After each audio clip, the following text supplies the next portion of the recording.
What's going on, everybody? It's your boy BrianDaddy coming at you with another video today. We've got a little news that just dropped from Blizzard. December 21st, Dragonflight in 2023, the road ahead. I have not read this, so this is going to be my first impressions to the news. Let's take a look and see what's going on. It's been an inspiring month for the World of Warcraft team as we've watched the world soar over the Dragon Isles, defend their renowned allies from the Primalist threat, stay a while and listen to tales of regret, craft inspired items, delve into dungeons, and make vast quantities of soup. But this tale is just beginning. A WoW expansion is not a single moment in time, but a journey. We know that the merit of an expansion hinges on the sustained quality of its entire arc. True. I said it at the very beginning. True. Years after it's released, Legion is remembered fondly as much for the 11-week content update cadence. That served as the framework for its first year as it is for artifact weapons or Khadgar's brilliant dad jokes. They're wanting to do a Legion content cadence. Okay. In planning out the road ahead following the release of Dragonflight, we've been mindful of the duty we owe our players to nurture this living world. And, frankly, the need to do it better than we have at times in the recent past. Our goal in Dragonflight is that there should always be something right around the corner with a new update hitting our test realms shortly after the last one is live and in your hands. That's huge. I agree with it completely, but you also don't want to overwhelm players, so you have to find that balance. The problem is you have such a wide variety of World of Warcraft players that releasing content too fast is always going to be a problem, and releasing it too slow is always going to be a problem. But I feel that pushing stuff out every couple months is definitely the way to go. In total, we are planning to deliver 6 content patches. 6! Fairly evenly spaced over the course of 2023. This will include 2 major updates and traditional pillars of our expansions. So 2 big patches over the year with new zones, raids, and seasonal rewards. But in between those 2 big patches, we want to keep the expanding and evolving in our world with new events. So, Dragonflight launched in November. Are we looking at 4 or 5 months? Okay, so let's say 5 months.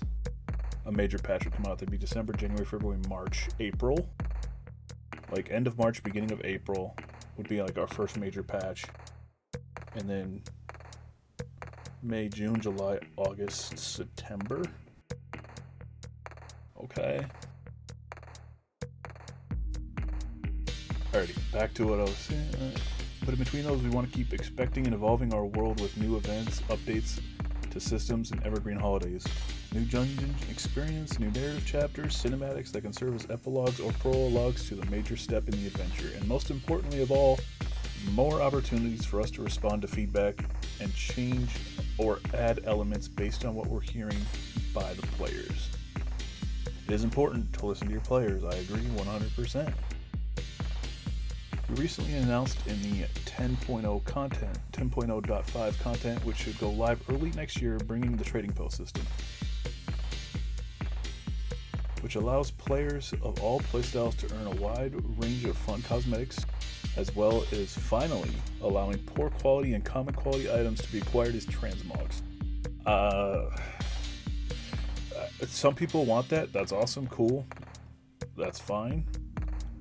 For those who prefer a humbler look, I guess, like they said. For a collector, that's kind of like a nightmare, because now you have to collect white, gray, green, blue, every type of rarity. So if you're one of those people, I'm not not happy for you, but it's interesting. Yeah, it'll be cool to transmog into some like lower quality gear. And a bit of new world content in the Primalist tomorrow. Oh, okay. Shortly after that, it is in your hands. We will release the 10.0.7 content update to the PTR. It will contain a new quest campaign, a repeatable world content set in the Forbidden Reach, as the Draktyr return to their place of confinement along with some unexpected guests. Ooh. To learn more about their origins and their destiny, this content will step up the next major chapter of Dragonflight, and by its conclusion, it should be obvious what our destination must be. So after we've killed Razageth, we figure out what our next chapter is, we will see what's next. Alongside this new content, we also plan to add quest lines for the human and orc cosmetic heritage armor, update some of our recurring holidays, and more. That's awesome. I've always wanted heritage armor for every class. Like, the dwarf one is really good. All the allied races have really good heritage armor. I feel like every class should definitely have heritage armor. There will also be a 10.1.5 and a 10.1.7 content update coming in the second half of the year, bridging the period between our second and third major updates. We don't want there to be any specific formula for the size or shape of these updates, but the goal is simply more World of Warcraft. More story, content, rewards, events, tech improvements, less downtime. I don't want to spoil everything, but I'm confident that there will be at least a couple of surprises coming along the way that no one is expecting. That's sick. I'm looking forward to it, and some of the details simply aren't decided yet because of your feedback will help shape exactly what we prioritize. Okay, so winter, trading post Primalist tomorrow, and white and gray transmogs. That's coming out in like the beginning of January. Spring, return to the Forbidden Reach, human and orc heritage, and holiday updates. So that's going to be like basically a mini quest line telling us, hey, this is what you're going to be doing in the next patch.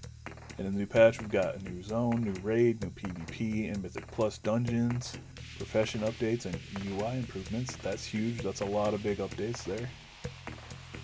And then in the summer, we're going to have a mega dungeon. So they said spring and summer, which means that this big content patch would be before June, April, May, June. So that's what I'm thinking. Like April, May, in between there. That's my guess. January, April, or May is this. So this would be March or April. This would be April or May. This is June, July, August, September, October, and then November, December.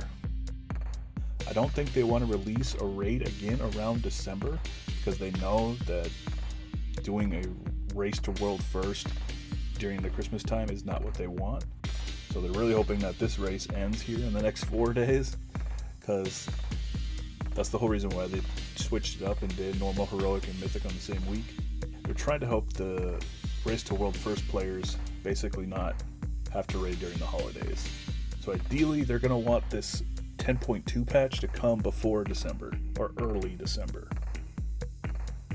That's my guess. I think we're looking at, like I said, April, May for 10.1, November, December for 10.2, and that's going to be 2 big patches in 1 year, and that's freaking huge, on top of little mini patches which aren't massive, but they're keeping you engaged. And the trading post is going to want you to keep you engaged every month too, and there's plenty of world content, and there's so much to do in Dragonflight right now.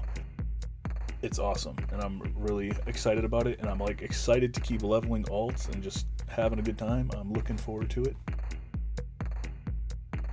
Let's see here. We're honored and humbled by the reception of Dragonflight was so far, but this is only a start. From me and the entire development team, please accept our wishes for a happy and healthy, peaceful new year. We can't wait for you to see everything we have in store. From Holly Longdale, executive producer. That is awesome.